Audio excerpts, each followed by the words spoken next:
Good morning, everyone, and welcome to the 2021 LinkedIn Auto Inspire. Now it's the first time we're going truly European. We've got many participants from all over Europe, be it car brands, be it their agencies, or just people interested in automotive marketing on the platform. Now we're totally aware there is a lot of Zoom fatigue going on, and so we decided to keep everything really concise, succinct, to the point, and as interactive as possible. And speaking of interaction, and you saw that slide before, you have the opportunity to bombard us with any questions that you might have.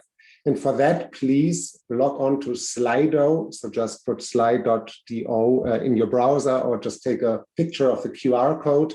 And there you've got an easy opportunity to put in all the questions that you might have, because at the very end, we will be holding a Q&A with all presenters and participants. And so really fire away and use this opportunity. And we will keep on reminding you during the course of the event to hop on Slido and then to ask your questions. So onto the agenda. I am Dirk, by the way, and I'm heading the automotive industry here at LinkedIn in Germany. And I'm going to give you a very quick overview into the status of LinkedIn Automotive at the moment. We shall then move into our topic of all things SUV. And as most of you know, in most European markets, SUVs are really now the biggest selling segment and the fastest growing segment. So we really wanted to understand who are those people interested in SUVs, the prospects, what are their needs, what are they interested in. So we asked our data analysts team to pull all the data that we have at LinkedIn, but we also partnered up with Sophos 3 as an external third-party researcher to give us a really holistic understanding of all things SUV. Then on to everyone's favorite at an Auto Inspire event, the client panel. And what a panel it is this time around. You're really in for a very special treat. It's a star-studded panel, so to speak. We've got great automotive lighthouses from the car makers, from agencies, and so on. And I'm very confident that you will take away many things from this panel session. Next, we're going to let you under the automotive hood, so to speak, give you a little glimpse into any news as far as formats, products, and targetings are concerned on LinkedIn. And last but not least, I mentioned it already, the Q&A, where all of us are at your disposal. So please use the wisdom of the crowd, put your questions into Slido, and let's have a really great discussion then. Okay, on to the status of auto now on LinkedIn. And I mean, what a year it has been, right? The last 12 months in the automotive industry. It's been a rocky road, so to speak. Many curves, many dead-end streets, many potholes. So speaking in this SUV language, you really had to go off-road as the automotive industry. And we are really thankful that you partnered with us on this journey off-road. And we are going to show you how you leverage LinkedIn in these unprecedented times. And it wasn't only a rocky road for you as the automotive industry, it was quite rocky for us as well at LinkedIn. Because in the beginning of the pandemic, we had no idea, people being furloughed in home office with all the insecurities. Are they still willing to connect to each other? Is there a need to learn from each other, to inspire people, to really do deep dives into content? We weren't sure. But the good news is all our data showed us that engagement on LinkedIn in the last year was really skyrocketing. We saw a huge increase as far as messages being sent is concerned, engagement in the feed is concerned, and so on. So there is really a hunger for information. There's a hunger for connections. And I'm super happy that you as the automotive industry seized that opportunity. Because you couldn't really get people into your showroom, selling cars was very difficult. So what did you do? And I've been in this job for many years now, and I think last year was really the first time around that LinkedIn was taken to a different level from the automotive industry, a much more holistic approach. So in times of a crisis, of insecurity, what you did was you humanized your brand. And here you can see a few examples how you leverage LinkedIn. So in the beginning of the pandemic, you really partnered with charities, you gave support, you gave security for those people still at the dealer servicing your car and so on. You were speaking for good causes. So there was really this supportive element behind it. At the same time, you really doubled down your investment in becoming thought leaders on the platform for LinkedIn, owning certain topics, such as environmental issues, sustainability, e-mobility, innovation. And you also doubled down your investment in installing certain lighthouses of the industry on the platform. We see here Herbert Diess, the CEO of Volkswagen, for instance. So you did all this groundwork in order to humanize your brand, to build trust and to give some comfort in those pressing times. The third big trend we could observe was actually events going digital. And I remember the pandemic just hit a few days before the Geneva Motor Show. And we then got all these phone calls from you like, oh, we have to take our press conference digital. We need to have a live stream. Can you help us? How can we set it up on LinkedIn? How does it work? And yeah, we could help you. And you ran many hugely successful live streams on LinkedIn. And I think by now, each and every car premiere in Europe is really happening as a live stream on LinkedIn. You could really have such broader and bigger reach thanks to those live streams. We could provide you with the right catalysts and multipliers in your audience, such as opinion leaders, journalists, and so on. And of course, we could provide you with some live feedback. And I think that was also super valuable for you and for us as well. So those were the three big meta trends, so to speak, that we could develop. But at the same time, I also already talked about this hunger for information on the platform. And our internal numbers really show us that especially the hunger for automotive content has been rising. So there are more than 40,000 LinkedIn pages dedicated to automotive brands by now, and more than 40 million LinkedIn members are really interested in content from car brands. And with this, you are really on par with the other industries such as tech or finance on the platform. So LinkedIn is really the platform to be for all deep conversations in everything automotive related. And the willingness to buy cars is coming back, which is your bread and butter, of course. So these are our latest internal findings. Half of LinkedIn's users say they are in market to buy a premium car. 37% of LinkedIn users are in market to choose a company car as a user chooser. And my favorite stat, almost 50% of LinkedIn's EMEA membership say that for the next car, they are considering either a plug-in hybrid or a fully electric vehicle. And with all those stats and numbers, they really over-index LinkedIn compared to other social media platforms. I usually say you can find car fans everywhere, and you should leverage them everywhere. On LinkedIn, really, it is the place where you can, A, find those people who can afford the cars. And secondly, it is the place where the deep conversations around automotive are happening and where you need to have a voice. And as I said earlier, you humanized your voice on LinkedIn. All these trends are not going to go away. So there is a big optimism on our side, and our data shows that as well. So this rocky road has now been turned into some sort of highway already. You know, we repaired the potholes, and it's really looking very good in the future. And on this highway, of course, you find many SUVs. And with that, I'm heading over to Michelle, who's going to talk about just that, SUVs on LinkedIn.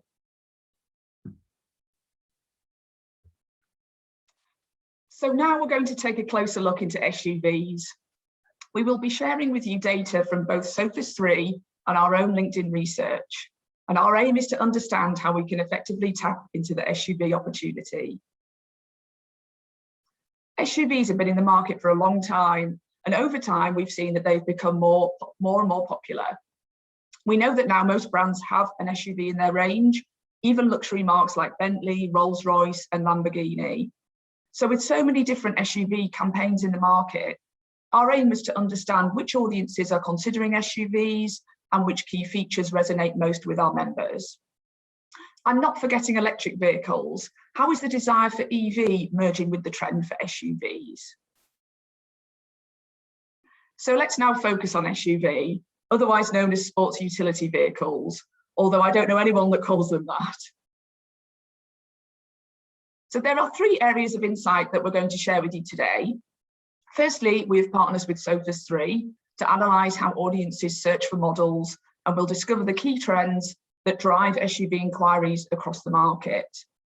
Then our insights team will share with you insights from the LinkedIn platform that reflect the increasing relevance and traction of SUV.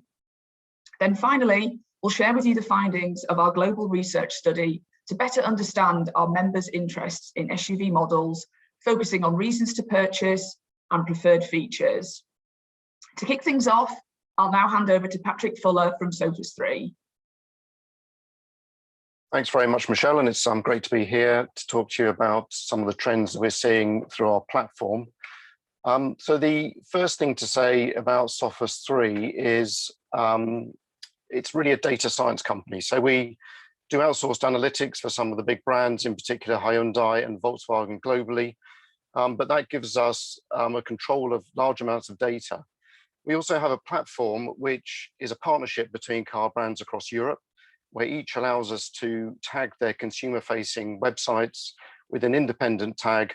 We then ingest that information centrally and are able to compare like for like and give a view of the market, which allows benchmarking. And of course, that gives us a chance to see where the trends are, how consumers are shopping. You know, we're very focused at the moment on direct-to-consumer type activity and direct sales.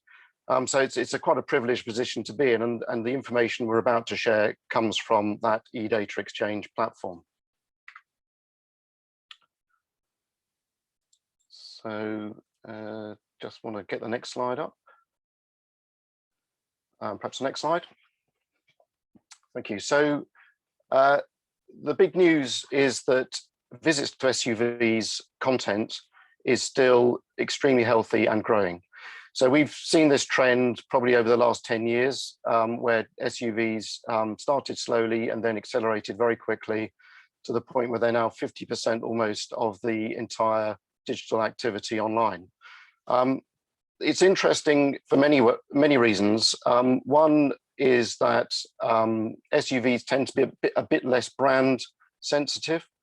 You know, if you think back to the early days of SUVs, some of the challenger brands like Kia, like Hyundai, did very well with SUV models compared with other models because they were seen as more less sort of brand sensitive. And that's at a time when consumers are showing a lot more readiness to shop across brands. So we've seen a growth in number of brands considered over the last 10 years of maybe 100%. So from 2.5 brands considered on average in 2010 to almost 6 brands considered today.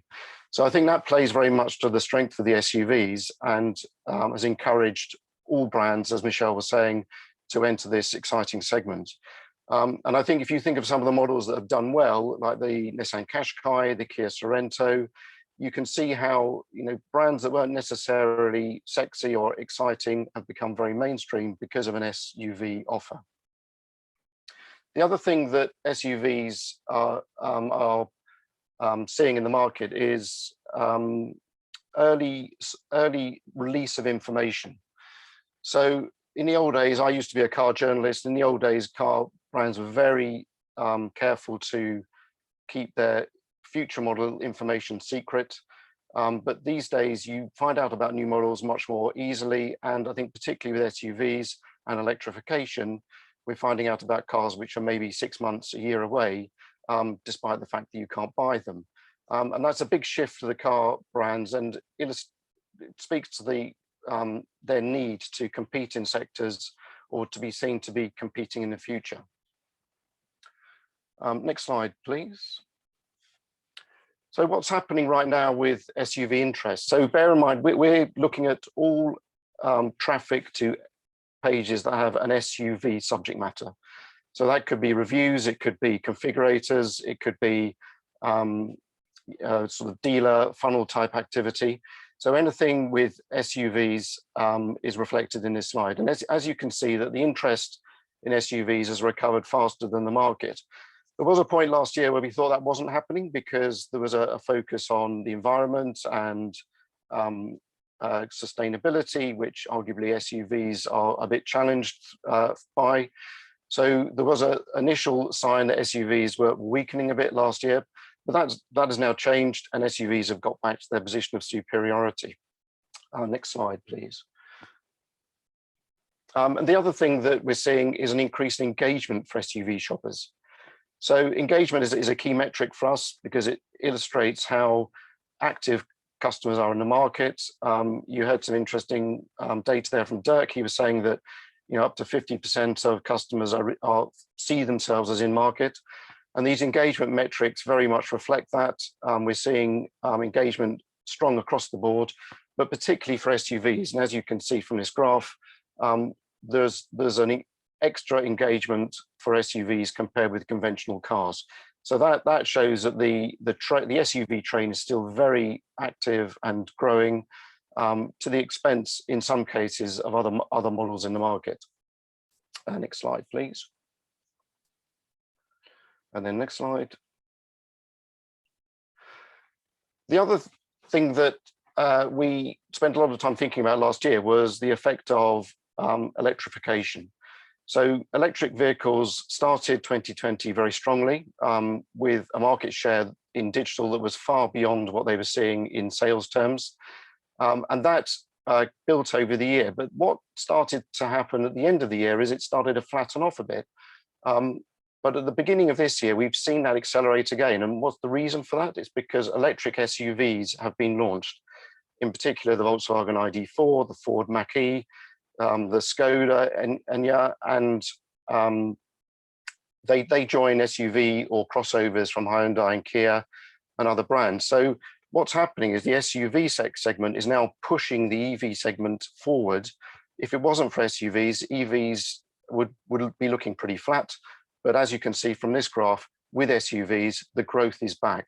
So we think this is going to turbocharge the electric sector and SUVs will grow as a result.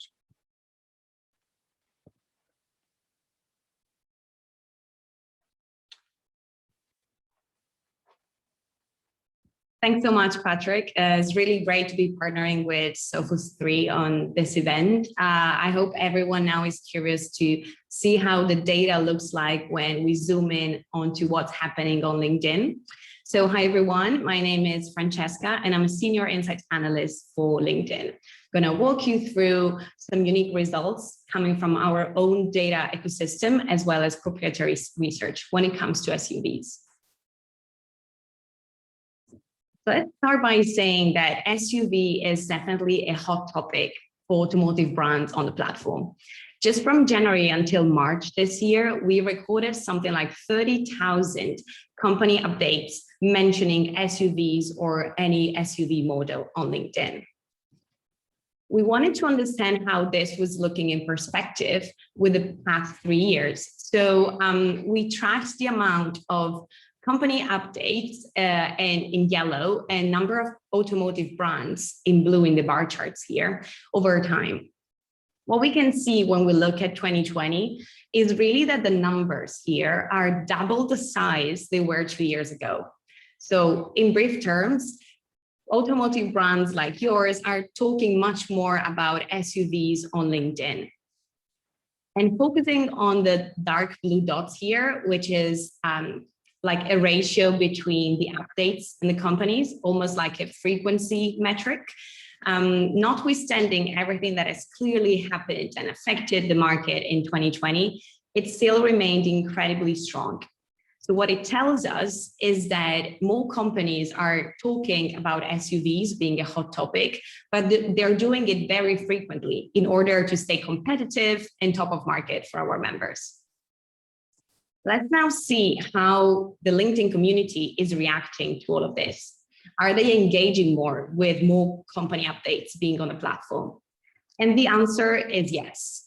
So this slide here shows the trend from beginning of 2018 until the last quarter.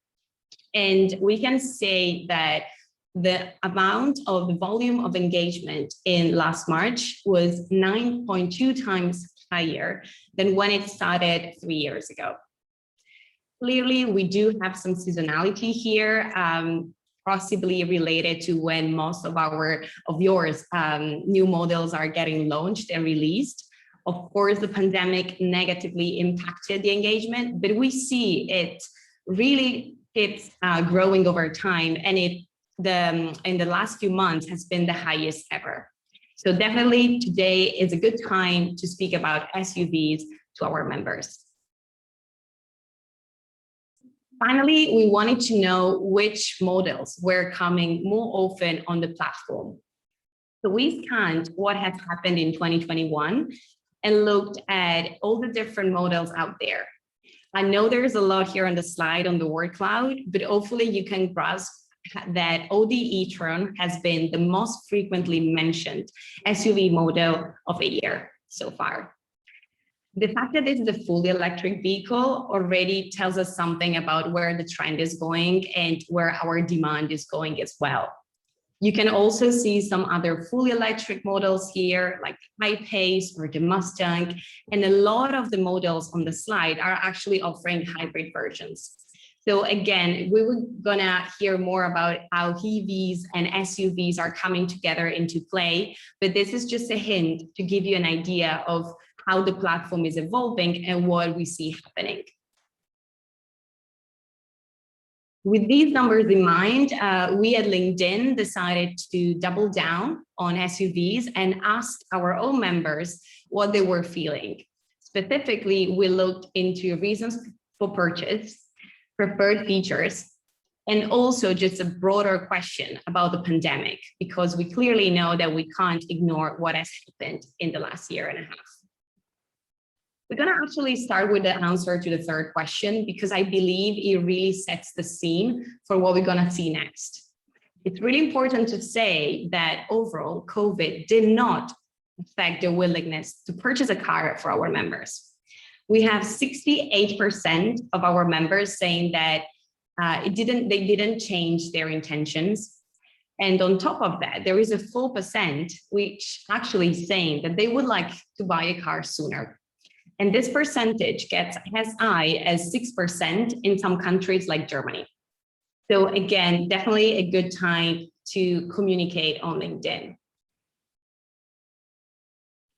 Now I'm going to share what is probably the big stats number that we've collected from the research, which is that 75%, so 3 out of 4 of our members would consider an SUV for their next car purchase.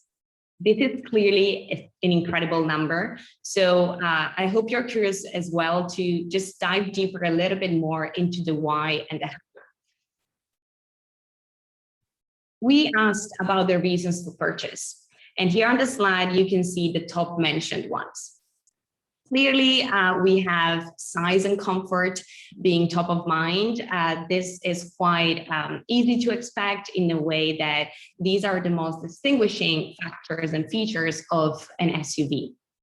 However, when we look at the following ones, safety, family, but also off-road capabilities or outdoor lifestyle, we can see how they somehow fit into the new normal that we are all living in. Think about safety, for example. The idea of being able to travel in your own car, possibly right now, is even more compelling compared to transports, as well as the idea that many of us probably relocated outside of big cities. So they might be able to enjoy more the outdoor lifestyle and just the off-road experiences that are much more enjoyable on an SUV. The other point we investigated in was the preferred features.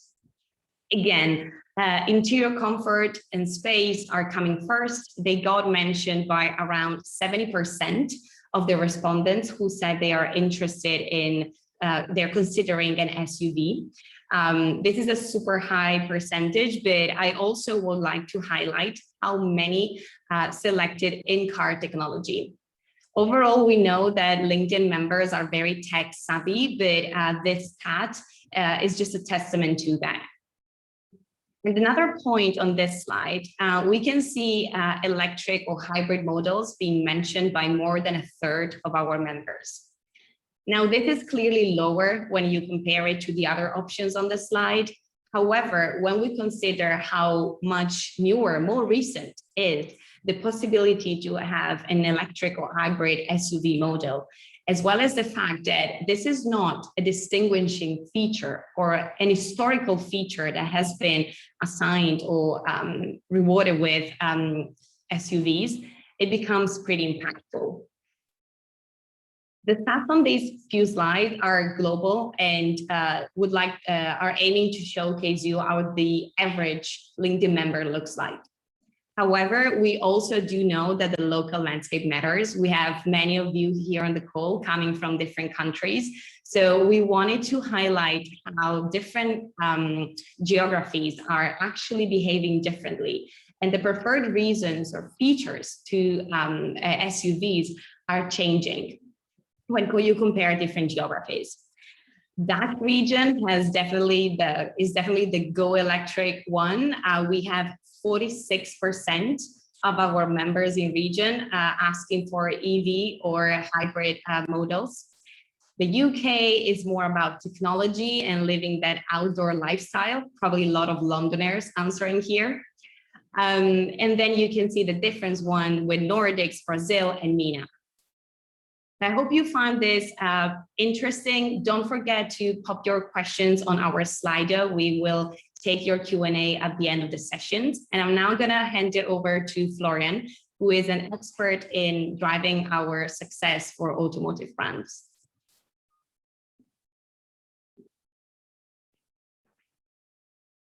Great, thank you, Francesca. So my name is Florian, Client Solutions Manager at LinkedIn. And I will show you now some success stories, some best practice examples for SUV models, which we have seen lately on the platform.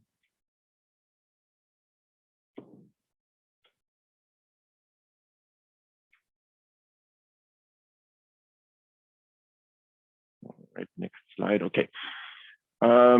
Yeah, so we have just heard that features like comfort, size, design, in-car technology, EV models, etc., are among the top reasons to purchase an SUV.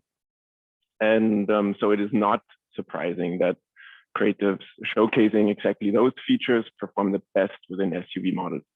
And what we've done is we collected some of the creative examples which were top performers.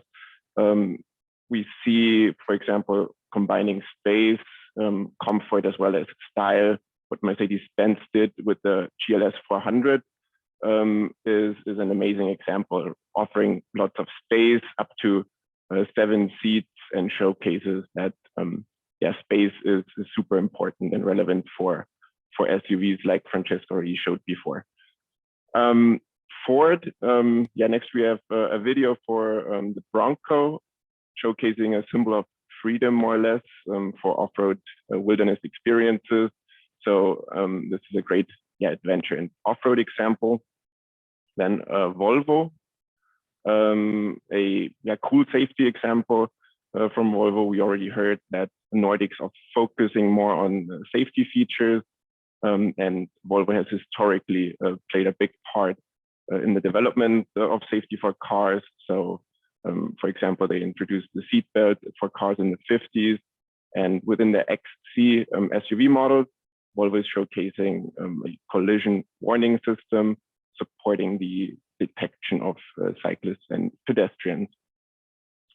Next up, we have Volkswagen example with the Tiguan as a stylish family car with lots of space, comfort, focusing on the family aspect combined with adventure as well.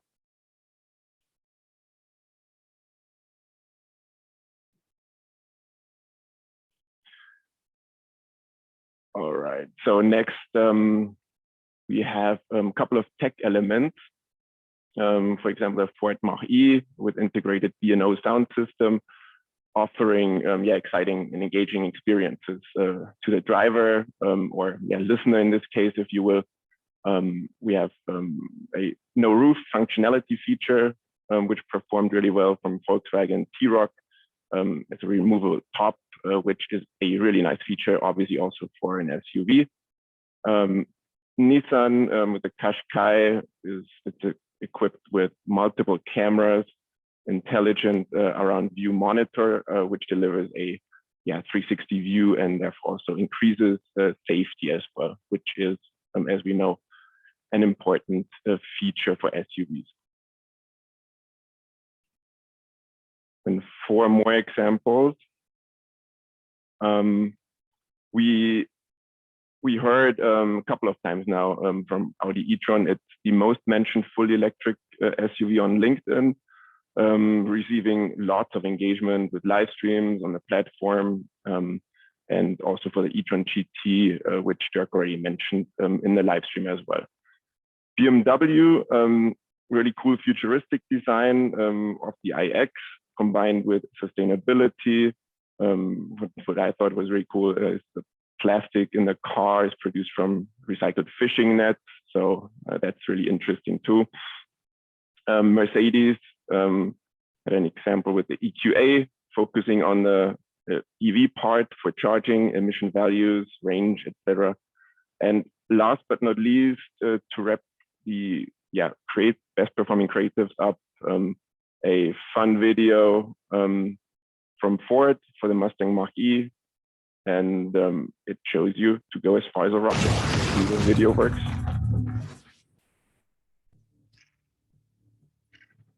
Impressive range is hard to visualize, but what if we could change that?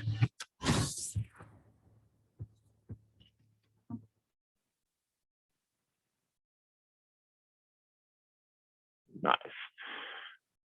Cool. So to wrap this up, before we are switching gears to the panel discussion, just a quick summary of the key takeaways so far. So interest in SUVs, as we learned, is high in Europe. 50% of website visits on OEM sites are specifically for SUVs. LinkedIn is perfect space to have the conversation with people interested in SUVs. Those could be, both existing as well as potential new customers. Comfort and size are super relevant, and there's local specific interest, for example, for the e-vehicles in Germany, or safety in Nordics, outdoor in UK.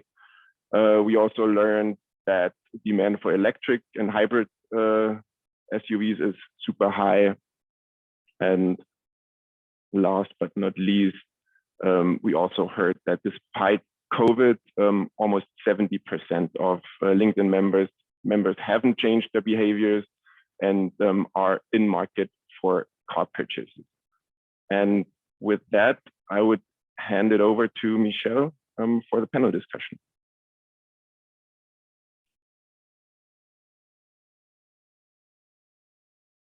Thanks, Flo. So now time for our panel discussion titled SUVs and Beyond, Current Trends and Challenges in Automotive Marketing. And I should remind you all again, please can you make sure that you are submitting your questions via Slido. The details are on screen now. We're going to have a Q&A a little bit later on in the session, and our panelists will be returning for that. So please submit your questions via Slido. So I'm delighted to be joined by our panelists today, who, as we've said, they represent a huge wealth of knowledge and experience in the industry.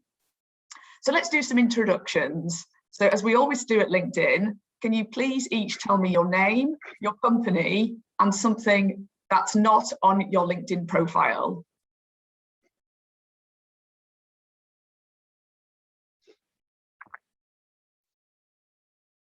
Yeah, hello, my name is Gilbert Heiser from the Volkswagen brand.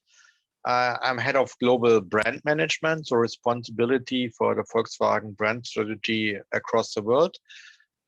Before I did that, I was head of the portfolio strategy, and I started the BEV offensive as Volkswagen, and also was responsible for a lot of SUVs we brought to life.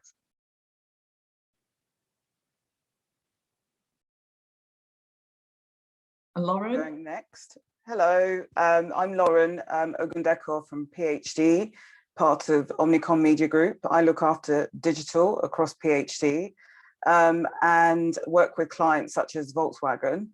And something that's not on my LinkedIn profile is that I used to do a lot of singing. I used to do it a lot in church, and then I sort of like forayed into potentially joining a group in my very younger years. I don't sing as much anymore, but I think I can belt out a note. I'm not going to do it on this panel though. So hi everyone, my name is Monty. I'm the global digital lead for Daimler at AMQ. Something that is not on my LinkedIn and will probably never make it is I'm the typical victim of the pandemic, strolling around the kitchen trying to find food, which resulted in a huge gain of weight, which I luckily lost again, thanks to intermediate fasting, but I'm getting hungry already, so my window is closing. Hi everybody, it's Patrick again. You know me as head of Insights at Sophos 3. I spent 25 years really trying to understand the car buying consumer in digital, working for a lot of media brands. So that's my main focus. Something that's not on my LinkedIn profile is I've become a beekeeper in the last year. And that has turned out to be quite a big thing to take on. So yeah, that's a new part of my life that I'm sweating over and trying to rapidly build my knowledge about.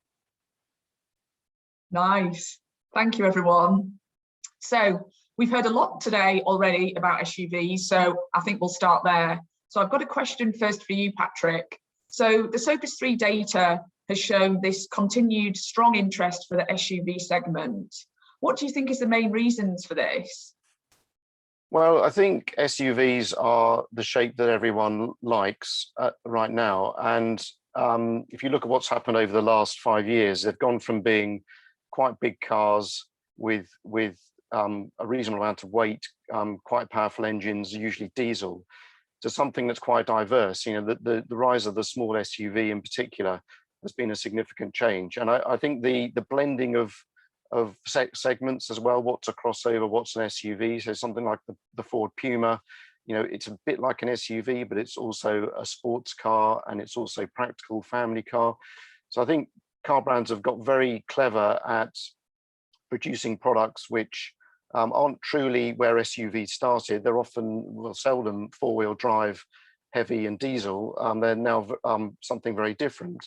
But it has become the type of car, the shape of car that people are gravitating towards. And you've seen a dramatic decline in other car types, you know, estates, hatchbacks, you know, they've tapered out. And the interesting thing about our data, it often shows you what's happening today, but also what's likely to happen tomorrow. So we mapped the rise in EV interest, for example, last year, as people were thinking more about the environment potentially. And of course, that turned into very strong EV sales towards the end of the year.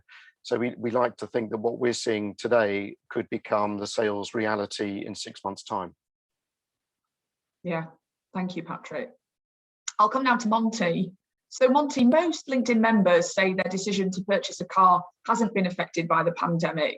How does that make you feel? To be quite honest, this gives me a lot of confidence that we did make the right choices to select LinkedIn as one of our leading global partners. So we have a selection of global partners that we work very closely with, and LinkedIn is being one of them. So it's a very exclusive club that we operate in. And we knew from the very beginning that LinkedIn brings certain advantages to our partner Rooster that simply others lack in, and targeting and insight solutions are just some of the few examples I could mention.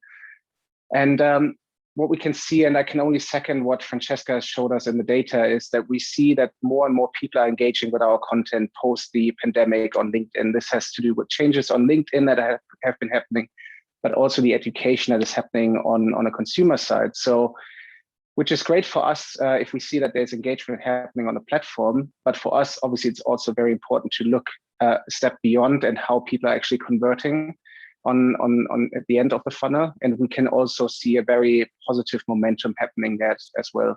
Because I would argue that despite the crisis, but the purchase decision journey for being in market for a car hasn't really changed, it's just been postponed. Yeah, that's great.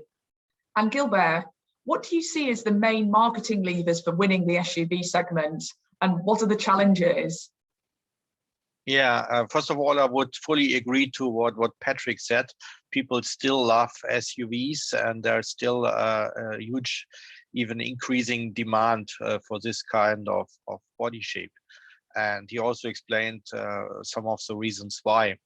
But we see that SUV on the one side, and to be politically correct in terms of protecting the environment, and also in terms of size of gas-guzzling SUVs, is the other side of the coin.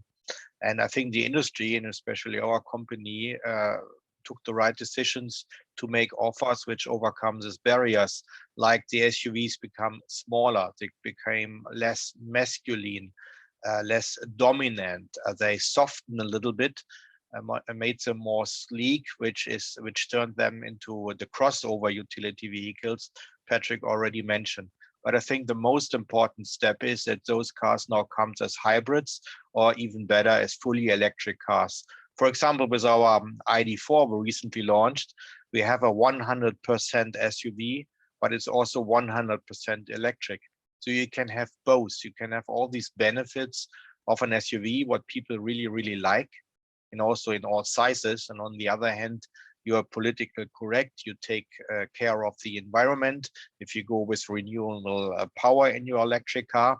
So you can have both. And I think if we are able to combine both, makes them smaller, makes them sleeker, bring in the hybrid and electric drivetrain into the cars, and let them look less aggressive, so to say, that will lower the barriers, and people then can still buy SUVs, I think, quite for a long time. But we also have to be aware that a big trend always has a counter trend, and we have already now to think about what's coming after the SUVs, because when something is so much mainstream, like that the hatchbacks in Europe, everybody had a hatchback, it's everywhere, then people get bored and they want to have something new, because we're living in a time where you have innovations, you have new devices almost each month. Look at how many iPhone updates you got, how many new iPhones model came to market. It's 2 times a year. So people adapt the same behavior now on cars. So when everybody in SUV, it's so mainstreamy, you have to do something completely different. And that is what we are also thinking about and planning. But I think you have to wait until I can tell you more about that. I can't wait. Yes, I know. So now we'll kind of move more towards EV and future trends. So I'll come again to Patrick. So more than a third of LinkedIn members have mentioned EV as a preferred feature when they're considering an SUV. What role do you think EV will play in this segment in the coming years? Well, already EVs are punching above their weight, so they're getting over 10% of digital interest compared with sales, which, until last year when sales were dramatically down across the board, hovered around this under 5%. So they're over-indexing. I think they're engaging with the idea of an EV. You hear a lot from your friends and relations, my next car will be an EV, not my current car. Because they're still feeling a bit nervous. But, even in my own family, a couple of people have bought an EV in the last month. And I think this is an increasing trend. When you see your neighbours living with an EV, it gives you confidence. As Gilbert has said, there's some fantastic products coming on the market, like the ID.4, which have very good ranges. They're the right shape, they've got the right packaging. Which is in contrast to some of the early EVs, like the Renault Zoe or the BMW i3, very good cars, but quite conventional hatchbacks. So I think that's going to drive interest in EVs. I think most people would love to do their bit for the environment. but they also have the practical considerations. So if the manufacturers do what they've historically done, which is give you your cake and eat it, and VW are leading in that, then you're going to square the circle, and EVs are going to accelerate. I also think that there's this industry debate about hybrids and what role they play. I think at best hybrids are a stepping stone to pure EV. At least I hope so, because I personally think hybrids are quite a bad solution to the problem. They introduce effectively two powertrains, that lots of complication and expense. That isn't very good for the car industry, and ultimately it's not good for the consumer or the environment. So I think the quicker that we can transition to the pure state of EV, the better. Thanks, Patrick. Patrick, don't forget about the EQS from Daimler. It sets new standards across the board. Yeah, and I think you're right. I think those halo cars, the e-tron, and the Teslas, that's what's making people want one. So it's a question of taking that technology and downsizing it, making it affordable and practical for the average person. And new ownership models, which we'll probably get on to talk about, are going to be part of that shift as well. Yeah. Thanks. So I'll come now to Lauren. So we know that EV is currently a huge topic for many auto campaigns. So how can a car brand differentiate from its competitors? So established brands who have been around for a while, like VW, they've developed trust through really strong products. There is strong brand affinity. They've taken the consumer experience and really gone deeper into really understanding what audiences are doing on their websites, on things like social channels. I think in this ever evolving market, because the players that have been around for a while, Patrick mentioned Tesla, they've set the standard. Building on that trust that you've got with your consumers is going to take you really, really far. Brands at the moment have about a 3 to 4 year window to develop consideration. When we get to 2030 and combustion engines are phased out, you need to be at the forefront of choice for consumers. So the work starts now to start to put your vehicle at the forefront of the consumer's mind. Buying a car is a really emotional purchase, and it's a high value purchase as well. And if we're all being told that we're going to move towards electric vehicles, there's a lot of work in order to get consumers into the mindset of, right, I'm going to start to drive an electric vehicle. It's a different experience to a combustion engine. If you think about the parts of a car, not to get too technical, but where the engine is underneath the car, it's even quite an emotional experience to get into one when you've been in a combustion engine. So there is a lot of work for brands to do to start to educate consumers into being the choice. And if you've got that establishment already, like VW has, and VW ID4 has just won World Car of the Year, that puts you in a really good stead. So that 3-4 year piece of work that you need to do, you will be ahead if you start now. Great, thank you. And Gilbert, what are the key challenges to overcome in marketing when you're launching an EV model? Well, I mean, as Lauren already said, we have to start now and develop the whole category, because on the one hand, people, majority still thinks that e-mobility is something strange, something that's not for them, has a lot of obstacles because of the range and also to deal with high voltage and all this stuff. So on the one hand, you have to convince people about the benefits of electric mobility, and that the negative sides they see are not so bad. I mean, with the current model generation across all manufacturers, you have quite a good range, you have a fast charging, there are more and more charging facilities. So we are working on removing these barriers, but there's still a lot of skeptical people outside about electric mobility. On the other hand, like in the established combustion engine industry, you have to fight for your brand. You have to make people aware that you have the right products and they have the good quality and features, and that people can trust you buying an electric vehicle from your side. So you have to do the what Lauren said, education, and also the brand building and to increase the product awareness for your BEV category. And it's, for me, it's not educating the people, because we are not like teachers. It's more like an infotaining. So we have to convince them in an entertaining way that they see that it's fun to drive an electric car and not a burden, and that the barriers that we have removed already almost all the barriers. We tried that by focusing on two things, and we started very early with the ID communication, for example.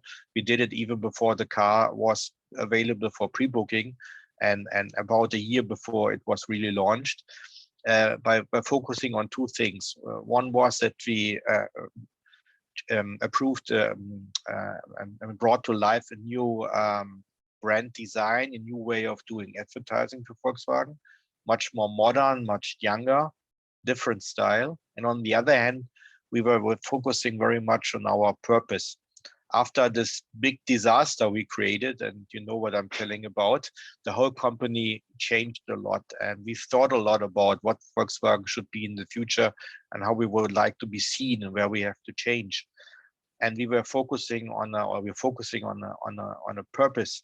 It's on the way to carbon neutral mobility for all. I mean, everybody wants to be carbon neutral in a certain time period, but we think it's important to give access to this technology to a broad range of people. So not just for the millionaires like Tesla, but for the manys, because only if the many can afford to buy an electric car and have all those charging infrastructure and everything available, this can really make a change. And the Volkswagen Group, and the Volkswagen passenger cars are the majority of sales in the group, are responsible for 1% of the global CO2 emissions each year. And 1% for the whole world is really huge. And we take over responsibility for that. We want to reduce that on our way to zero within the next years by bringing as many as possible electric cars on the market, makes them accessible to the people. But the problem is not solved by just bringing the electric cars to market and make them accessible. We have to think on across the whole value chain from well to wheel. That means we also improve the CO2 footprint in production, in sourcing the raw materials. The ID4 and ID3, for example, they are when you give them into the customer's hands, they are carbon neutral. So we make this car carbon neutral in the whole phase before handing it over to the customer. And when car manufacturers, it's not like us, it's like Mercedes, the others as well. If we think in a system approach where we offer a car, where we offer a wallbox, where we offer renewable energy from the right sources, if we care for recycling, if we have a look on the whole value chain and reduce CO2 here, I think we can fulfill our purpose. We help to support a fight against the climate change, and we can also sell what people love, the right body style, the SUV, and peace of mind, and also be political and environmentally correct. Wow, thank you. That sounds great. It isn't, yeah? It is. So I'll come now to Monty. So besides EV, what would you consider as future industry trends? Yeah, so I see the auto industry in a flux like no other industry before. I've been working across multiple industries, but I must say that when EV came, it really took the industry by storm. Yeah, and the industry really had to start thinking how to reinvent basically overnight. Now we're in the second stage of the crisis, which is the pandemic which came. But I would say we should never miss a good crisis. And certainly I can speak for most of the OEMs in Germany. They've been really picking up on certain trends quicker as we all thought. And I basically foresee three major trends that will be further shaping the industry. So first of all, like general digital transformation. I know this can basically apply across all the industries, but certainly with the old sales structures in place, with the dealerships, this is even more so true for the automotive industry. So my prediction is that we will see a massive increase in online sales and after sales strategies throughout the next couple of years. And more OEMs will move towards a more controlled direct sales model, as we've seen from other brands like in the US. And with confidence, I can say that the pandemic has really helped us to get some momentum going here. And the other one is, as cars are becoming more connected than ever before, and the increase of speed and innovation, especially in the software-based systems, will require cars to be upgradable. And this obviously opens up a whole new world for new business models for the OEMs. So looking at paid feature updates through software updates and shared mobility options, which Patrick alluded on a little bit earlier, they will become increasingly more important. And as shared mobility solutions with shorter life cycles will become more common, consumers will then constantly be aware of technology as advantage, which Gilbert just mentioned with the iPhone updates. The same will be true for cars. People will become more educated around how and when to upgrade cars. And so I think this is one of the second big trends. And then finally, one of the key trends will be connectivity of the cars, and then which later trends into autonomous technologies. And we will increasingly allow the car to become a platform for drivers and passengers to just generally use their time in transit to consume media and services, which, if you translate this further, or think this further, this will actually give OEMs the opportunity to sell media space, which again opens up a completely new world of business models for them. Thanks. Sounds like exciting times are ahead. So, competition for LinkedIn. Yeah. Right. So if we think now about that kind of post-COVID world, and where we're going to be, I'll come again to Lauren. So Lauren, do you think customers have changed as a result of this? Do you think they've become more digital, or do they have more appetite for innovation? Yes, absolutely. Every stat has increased as to the type of engagement we see with consumers online. So older consumers came online as well, a large proportion. E-commerce has skyrocketed, and we're seeing some car manufacturers looking into setting up e-commerce websites. The next generation, and I'm not saying that the older generation won't do this, but the next generation are more likely to buy a car online.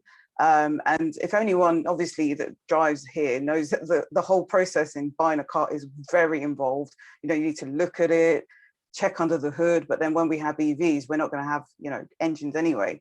So that whole shift in consumer behavior as to accessibility using digital is going to continue. There's some studies that came from a company called Qualtrics that said that 64% of consumers used online services and channels to do everything, increase their shopping capability, met with their doctors, obviously video calls, which we're sick and tired of in our industry.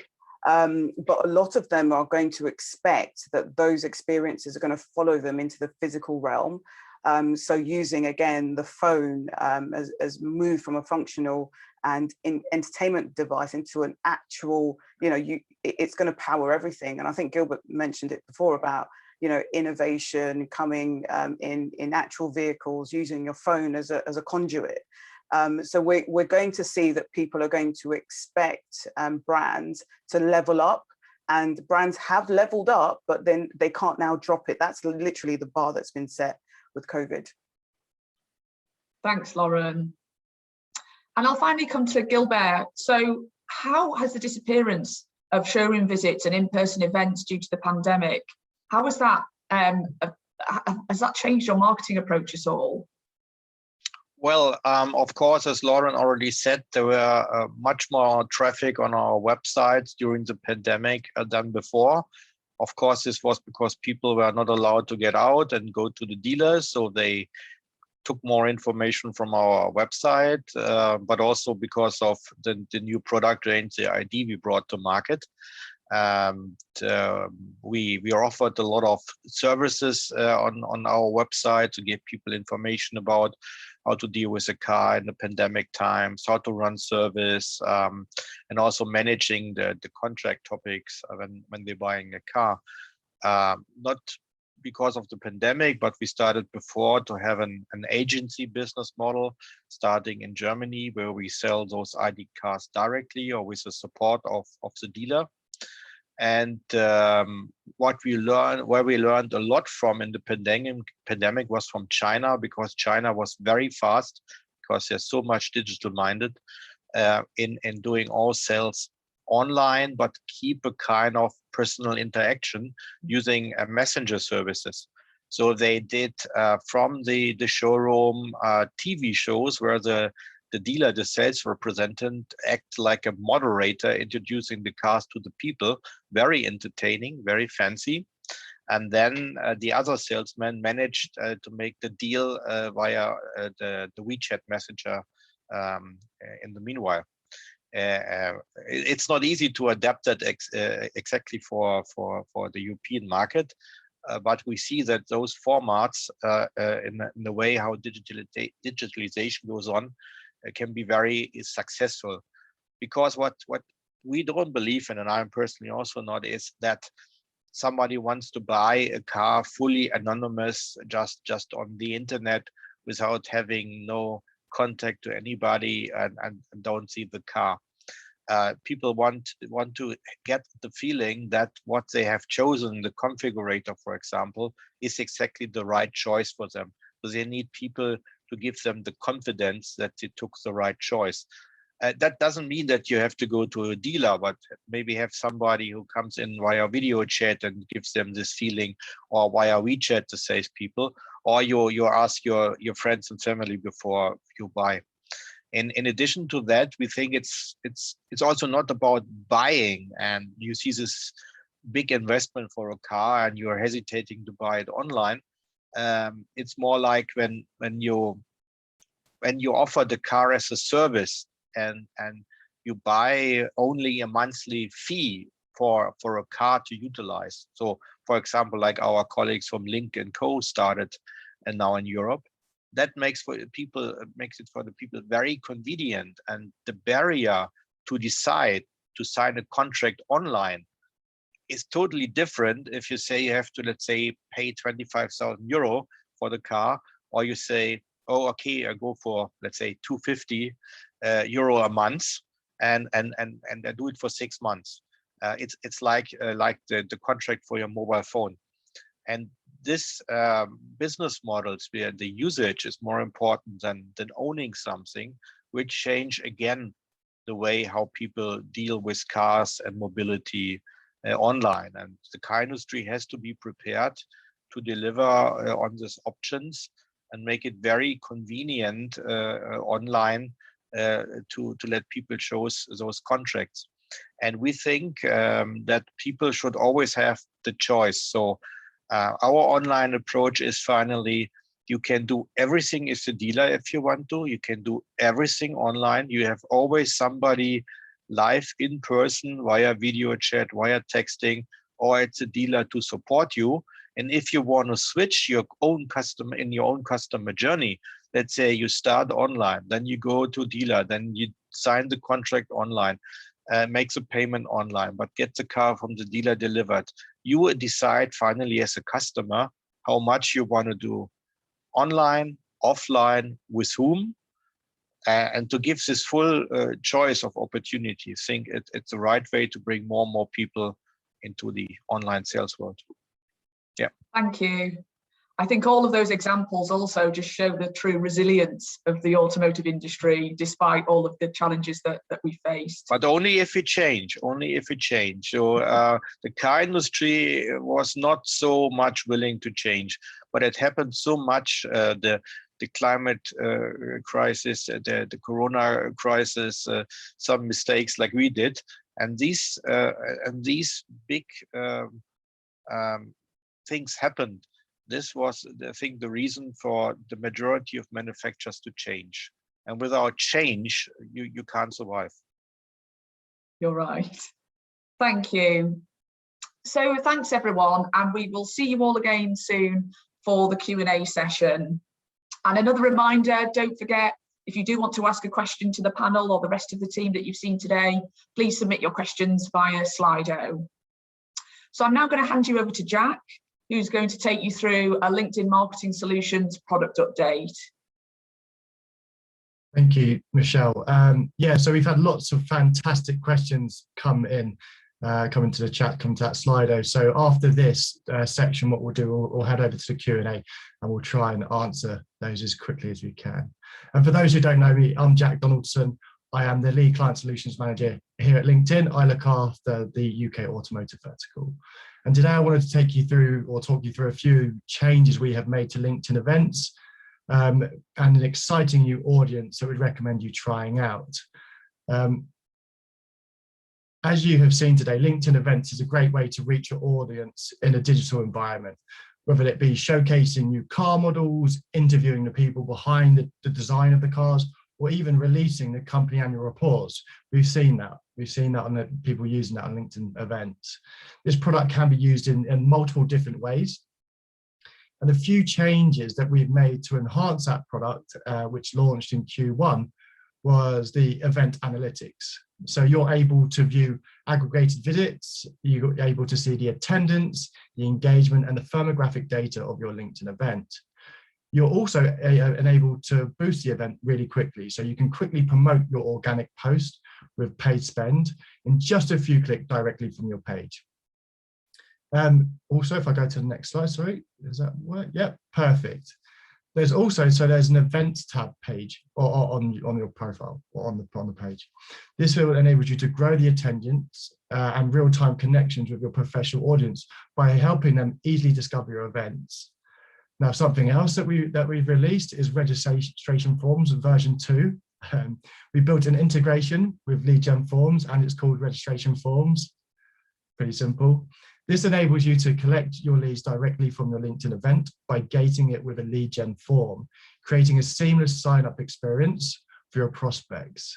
So from here, the leads will flow directly into your CRM and marketing automation platforms, allowing you to get real-time lead alerts for you to follow up on.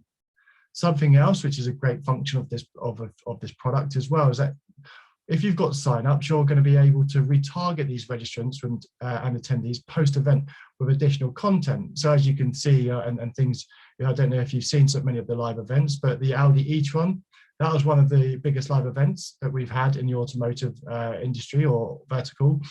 And what they're going to be able to do now is they're going to be able to retarget those registrants and attendees with, say, an in-mail. So they'll be able to ask those attendees if they'd like to sign up for a test drive. So it's a really, really good way to start off with a bit of brand awareness and a full funnel solution there. Something else that I think that you should consider when you're running content on LinkedIn is document ads. Okay, so you're able to upload and sponsor your documents. So that could be white papers, it could be case studies, it could be brochures. This new ad format will enable you to drive engagement and leads directly within your feed. Something else that we launched this year that some of you may or may have not seen is LinkedIn Stories for Pages. They're now live for both members and for brands. This experience offers both members and brands a direct way to stay connected by sharing real-time experience with their networks, providing a sense of a community via the LinkedIn platform. It also allows viewers to interact and learn more about the people, the organizations, and the topics that they care about most. So for example, if you've got SUVs you want to show, you've got EV, you've got stories of people using EVs. So LinkedIn Stories is a great way to showcase it. We're seeing that engagement is moving to stories from the actual feed itself. And more time is being spent there by the users. Nearly 1.7 billion accounts use stories format on a daily basis. Okay, so that's not just across LinkedIn, that's globally, or across all the different social platforms. And to enable our advertisers to reach their target audiences where they're naturally engaging, we've launched a new ad format in H1. That's called the Stories ads. Stories ads help you reach more of your target audience in a more personal way. And we do that by extending your video ads to mobile, immersive full screen experience. And your ad will be served, just like the other platforms, will be served in between members and page stories at the top of the LinkedIn mobile app. Ads will be served based on a relevance and bid. Again, this sort of product is fantastic for that brand awareness and consideration form phase. At the moment, not too many brands are using it, so it's very uncluttered. So it's a great way to reach your audience with a direct message. A new audience, a new custom segment is now available, and I don't know if you've seen the affinity to electric vehicles. We've got that as well, but this is very similar. It's called Affinity for Automotive Brands, and this is a truly global audience with over 40 million members. And this audience is built up by members who have engaged with paid or organic posts from car brands in the last 3 months. So that's whether they've been sharing that content, they've been commenting, or they've been liking posts. You're able to target these audiences. It also includes members who have watched at least 50% of a video from a car brand in the last 3 months. So this is a truly engaging audience. Again, this is great for that brand awareness and that consideration phase if you're looking to reach new audiences that are engaging with content. You can see here. Now we're going to go through just a couple points around the future of the roadmap. And there's a number of different things here, and we've gone about the events and the live ads. We've gone through the product pages. We've gone through these. Something that I wanted to kind of reiterate here is, or talk about here, is the brand lift studies. So many of you guys before, you've run brand impact studies on LinkedIn where we have certain thresholds. We're looking to reduce that threshold to create kind of mini lift studies. So it makes it more accessible for you guys with the smaller pots of budget. So you don't have to reach that 200K threshold. We're actually going to reduce that. So there's a load of different things in here. I am conscious of time because I know that you guys want to get your questions answered. So I'm going to leave it at that, and I'm going to go over to Michelle, who's going to introduce the Q&A session. Thanks, Jack. So now time for our final Q&A. I'd like to welcome back our panelists from earlier on, plus the rest of the LinkedIn team. But before we start, we really do value your feedback. So if you could also log on to Slido to share your feedback with us on this event, that would be great. It's really important so we can keep improving our Alto events. And in the same place on Slido, that's where we're gathering the questions for the team. So if you do have a question for them, please share it now. So we've had some that have come through already. So I'm just going to take a quick look here. So one question is, will you be sharing the presentation afterwards? Yes, we will, of course, make sure that you all get a copy of the presentation so you can share it with other colleagues as well if you want to. I've also got another question here. I'm going to give this one to Lauren. So with more working from home and the expectation this will continue at some level, what effect will this have on car purchases in the future, do you believe? So we're waiting on some quant and qualitative insights into this, but working with a mortgage brand who's seen a seismic shift in people purchasing homes from more suburb areas. So people are moving away from cities, going into suburbs, upscaling homes as well, because of the shift in working from home. Offices haven't companies and buildings and offices haven't confirmed what their policies are going to be going forward. Some have said 1 day working in the office and the rest at home. Some have moved into a more flexible approach. At Omnicom, we're still figuring that out. We have less space as well. So everyone can't actually fit into the building, even if we wanted to get them in. So we, from some of the research that we've seen like recently, it is showing that there's going to be more of an increase in car purchases because people are going to need cars being in more suburban and secluded areas. There is a seismic shift in how car manufacturers are actually marketing cars now, so that more of the budget in the media plan is actually going towards EVs because of obviously the impending deadline. So hypothetically, yes, there's going to be more car purchases because people's circumstances have changed. And we will back that up with some qualitative data, but that's the trends that we're seeing at the moment. Yeah, thanks. That's great. We've got another one here, so I'm going to give this to Patrick. SUVs have a bit of a bad reputation. How do you counteract this? Well, I mean, there's a lot of shifts happening in the car industry right now, and we haven't talked much about future mobility, but that is potentially a huge opportunity to improve efficiency, utilization, and sort of dilute some of the environmental effects, the impacts that an individual car has. And I think SUVs have caused the car companies some issues because they've obviously been more CO2 polluting at a time when they're trying to taper off their CO2 footprint. So I think, as always with the car industry, it's about finding workarounds for problems that they kind of created for themselves. And I think electrification is one of the big opportunities for SUVs because you can package the battery in an SUV quite effectively. It can be a bigger battery potentially because the car tends to be slightly, be bigger and have more capacity. But I think the other thing that is going to help SUVs is what I would call active safety features. So the car that stops itself from crashing, overcoming the human element, which is often the cause of the crash. And that will allow manufacturers to take weight out of cars because a lot of weight is because of crash protection. And that will make body shapes like SUVs viable in the long term when they otherwise might not be.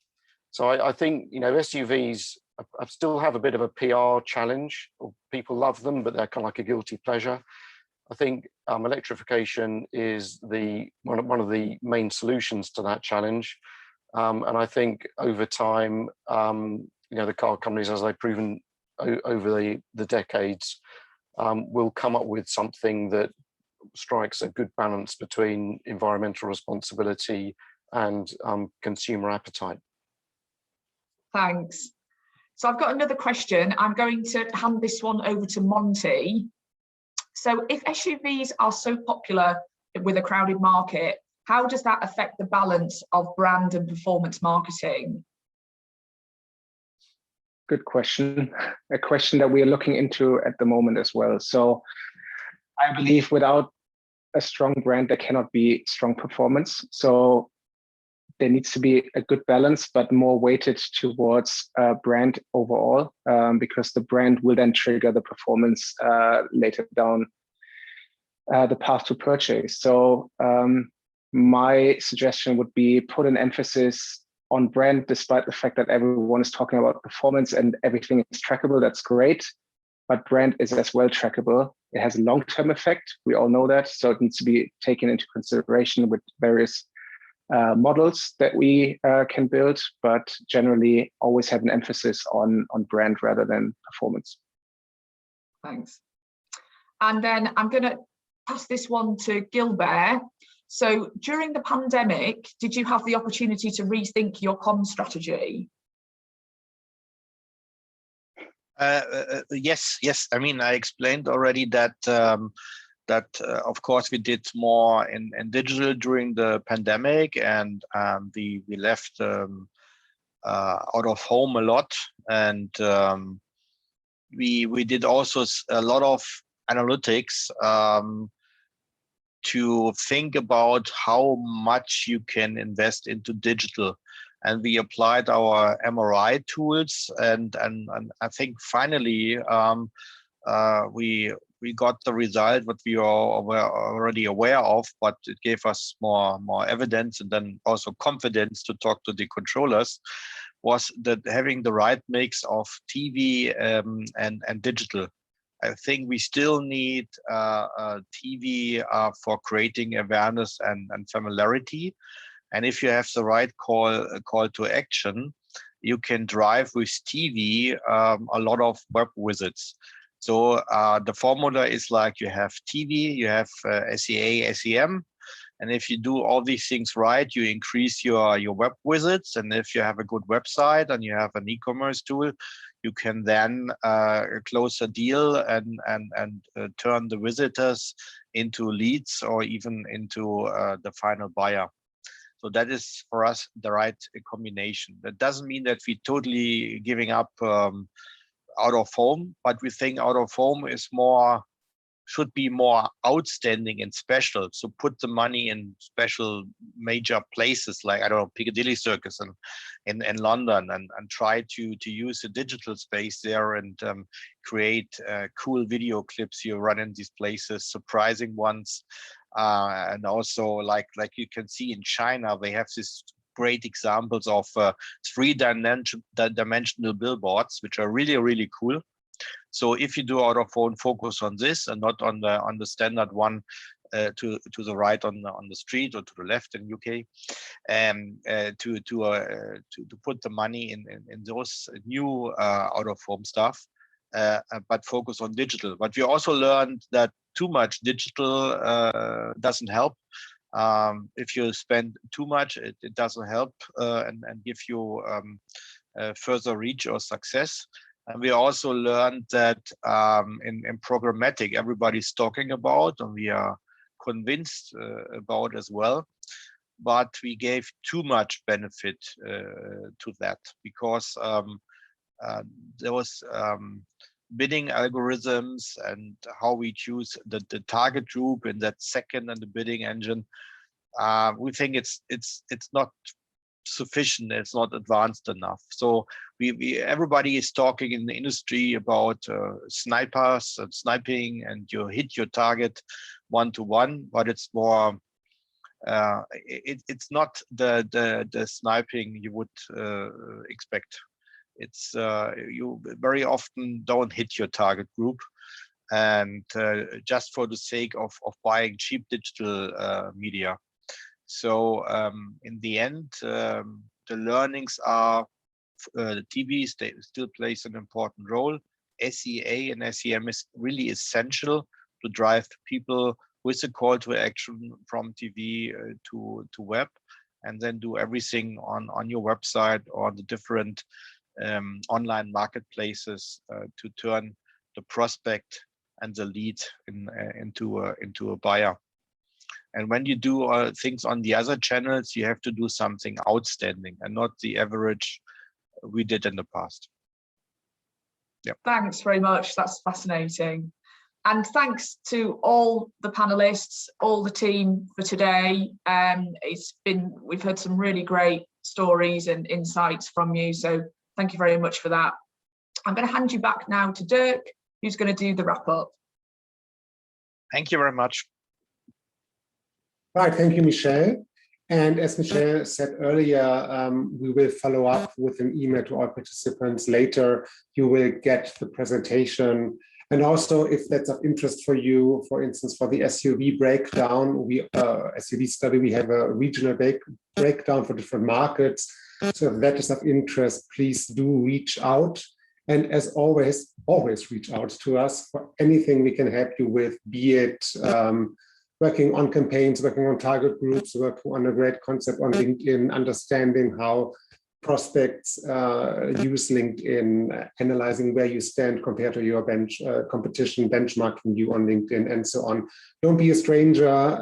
Please do reach out. It's our job to help you, and thanks to you, we basically have our jobs. And that basically only leaves me with expressing gratitude, especially to all the panelists that we had, to the presenters, but also to all participants. It's been a pleasure. It's been a lot of content to take in. I know I learned a lot. I hope you learned a lot as well. And as I said, don't be a stranger. I am hopeful and optimistic then in the next Auto Inspire, we can look back at another successful time for automotive on LinkedIn. And until then, all the best. Enjoy the long weekend in those markets where you have it. And yeah, always drive safely, so to speak. So bye-bye from everyone at LinkedIn, and see you soon.